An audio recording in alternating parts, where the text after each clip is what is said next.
শুভ নববর্ষের প্রীতি ও শুভেচ্ছা, বুক ভরা ভালোবাসা নিয়ে চলে আসলাম আজকে নতুন একটা ব্লগে। তো কেমন আছো তোমরা সবাই বলো? আশা করি অনেক ভালো আছো। বছরগাড়ির দিন আমিও মোটামুটি আছি, নেই তা বলবো না। তো সকালবেলা স্নান টান করি, মেয়েকে তো জামা টামা পরিয়ে দিয়েছি। আমার মেয়ে মানে কি বলতো, আমার মেয়ে ভাবছে, যখন নিজে জামা পরছে তখন ভাবছে আর বলছে, মা তুমি, আমি নতুন জামা পরছি, দাদা পরছে, সবাই পরছে, তুমি তো কিছু নাওনি, তাহলে কি পরবা? আমার কথা ভাবতে হবে না, তুই পরে নে। তো পরে একটু ঘুরে টুরে এসে বাজার থেকে ঘুরে টুরে আসলো, তারপর ভাত সবজি করলাম, খেলাম। কেমন তাড়াতাড়ি চলে আসবি, খেলাম। খেয়ে আজকে আমাদের এই পয়লা বৈশাখের দিনটা পাশের বাড়িতে নেমন্তন্ন থাকে। যবে থেকে আমার বিয়ে হয়ে এসে আছি এখানে, তবে থেকেই পয়লা বৈশাখের দিন একটা নেমন্তন্ন ওই বাড়িতে হয়। ওরা পুরো চৈত মাস নিরামিষ খায়, পয়লা বৈশাখের দিন আমিষ সবাইকে খাইয়ে তারপর নিজে খাই। তো তারপর দুপুরবেলা ঘুম থেকে উঠে গেলাম ওখানে খেতে। খেয়ে টেয়ে তো আসলাম, সন্ধ্যেবেলা আসলাম। এসে নিয়ে তারপরে ওর বাবা মেয়েকে ডাকছে, রানী রানী করে ডাকছে। তো ও তো কিছুতেই যাচ্ছে না। আমি বলছি যা, দেখ কি বলছে। তো তারপরে দিল ওর হাতে একটা প্যাকেট দিল। আমার মেয়ে প্যাকেটটা ছিঁড়ে ফেলেছে। প্যাকেটের মধ্যে একটা ক্যালেন্ডার, ওর বাবার একটা গেঞ্জি গেঞ্জি দিয়েছে কেউ, গেঞ্জি, আর হচ্ছে এই লাড্ডুর প্যাকেটটা। তো খুলিস না মা এখন। তো আজকে মানে এছাড়াও মানে দোকানে দোকানে এত পুজো হয়েছে, সব মিষ্টি পাঠিয়েছে। তো মিষ্টি আর কি ভাল লাগছে না খেতে, কত মিষ্টি খাবো বলো, মিষ্টি আর খেতে ভাল লাগছে না। তারপর আমার মেয়ে বললো, মা চলো চড়ক মেলা দেখতে যাবো। আলো না, চড়ক মেলা দেখতে যাবো না এখন, এমনি হাতে পয়সা করেও টান টান।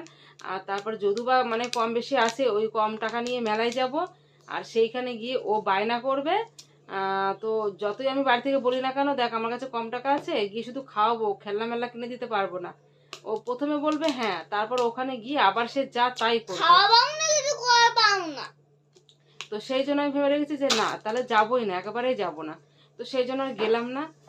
কেননা ওই গিয়ে মান সম্মানে পড়তে হবে, ওর লোকের মাঝে বলবে এটা দাও, দিতে পারবো না। তো ওই জন্য ভাবলাম আর মেলাতে যাবোই না এই বছর। তো আগের বছর যাই হোক, আগের বছর অনেকগুলো ড্রেস কিনেছিলাম, একটা কুর্তি বানিয়েছিলাম, প্যান্ট নিয়েছিলাম, শাড়ি নিয়েছিলাম, নাইটি নিয়েছিলাম, আর আগের বার অনেক নিয়েছিলাম। এবার তো মানে কিচ্ছু পেলাম না। তো মন খারাপ করি না আমি তার জন্য, কেননা প্রত্যেকবার তো মানুষের সময় যায় না। আর তারপর আমাকে তো মন খারাপ করে আমি কি করব বলো? কেননা আমি তো নিজেই জানি আমার ডাক্তার পিছনে গাদা গাদা পয়সা চলে যাচ্ছে। যদি এইসব পয়সাগুলো না যেত তাহলে আমি তো মানে সোনাই সোহাগা, এতদিনে কত কিছু করে ফেলতাম, তার কোনো ঠিক নেই। তো শুধু ওই ডাক্তার দেখানোর জন্য আমি একবার নিঃস্ব হয়ে পড়ে রয়েছি, কিছুই করতে পারি না। এটা করবো ওটা করবো, মন চাইলেও করতে পারি না। তো কি আর করবো, এইভাবেই মানে চলে যাচ্ছে আর কি। তো তাই আজকে মানে বাড়িতেও মাছ ভাত হয়েছে। তো এই দিনটা আমাদের বাড়িতে মাংস হয়ই না। তো পরের দিন হয়, হয় আগে খাইয়ে দেয়, নাই পরে খাইয়ে দেয়, এই দিন আমাদের টাইম পায় না। তো তারপরে পাশের বাড়ি এরকম নেমন্তন্ন খেয়ে এসেছি।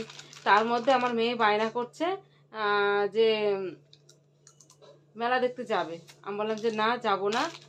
তো পাশের বাড়ি থেকে সবাই গেল, বুঝতেই পারছো পাশের বাড়ি থেকে কেউ যদি যাই, সেইগুলো যদি দেখে তাহলে তো বাচ্চারা বায়না করবেই। তা আমি তারপর বললাম যাবো না। আমি একবার যখন বললাম যাবো না, ওর গেল। যদি আমি যেতাম তাহলে যেত। তো তারপর দেখো ও একবার আসছে, জামা খুলছে, আবার কেউ বলছে চ সেখানে যাচ্ছে, আবার জামা পরছে, আবার যাচ্ছে। তো এই তো তো আমি দেখো স্নান টান করে, এটা মানে ঘরে ছিল নাইটি, সেই নাইটিটাই পরেছিলাম। তো এখন একটুখানি ভিডিও বানাবো বলে যার জন্য শাড়িটা পরে চলে আসলাম। তো তারপরে আমার মেয়ে দেখো, এই দেখো চিপস খাচ্ছে। আমি বলছি ফ্যানটা একটু অফ কর, কেননা ফ্যানের গ্যার গ্যার আওয়াজটাই শোনা যাবে, শুধু আমার আওয়াজ কিছুই শোনা যাবে না।